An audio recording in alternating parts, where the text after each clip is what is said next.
AMLO was worried about what Mayo Zambada might reveal.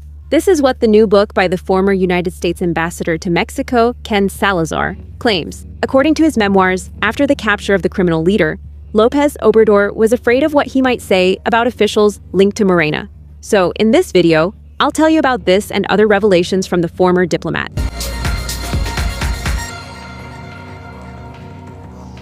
On July 28th, Ken Salazar will publish the book Las Fronteras, Mi lucha por un Estados Unidos incluyente, in which he recounts various episodes from his diplomatic career between 2021 and 2025, and although the book is not yet on sale, some excerpts have already been shared in advance by Grupo Reforma. Among the topics covered, the capture of Ismael El Mayo Zambada stands out. According to the preview, Salazar claims that at the end of August 2024, a Mexican businessman whom he identifies as the Whisperer, and he describes him as a friend and close confidant of López Obrador, who revealed to him that the president was worried about what Zambada might say after his capture. According to the former ambassador's account, López Obrador seemed like a different man and showed concern about the information that U.S. agencies might obtain about Mexican officials. In fact, Salazar claims that despite the close relationship he built with the president since his arrival in Mexico in 2021, López Obrador stopped communicating with him after the drug lord's arrest. Thus,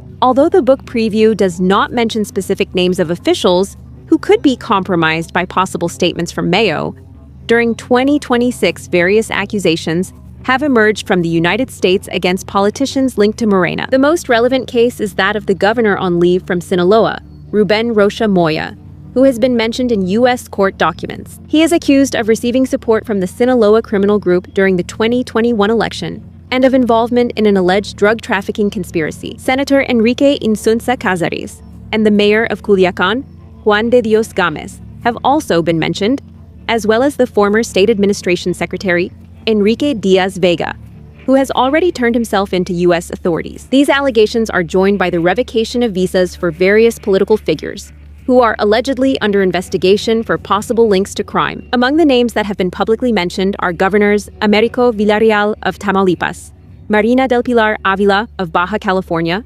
Alfonso Durazo of Sonora, as well as the former head of Customs Investigation, Alex Tonatiu Marquez, among others. On the other hand, in his memoirs, Salazar also reaffirms his criticism of López Obrador's security strategy, known as abrazos no balazos, which he describes as a failure. According to the former ambassador, giving up the legitimate use of force allowed criminal groups to operate with unprecedented levels of impunity. In the same way, he questions the judicial reform promoted by the former president, considering that electing judges by popular vote opened the door to the influence of organized crime within the judiciary by exposing candidates to pressure, illicit financing, or acts of coercion.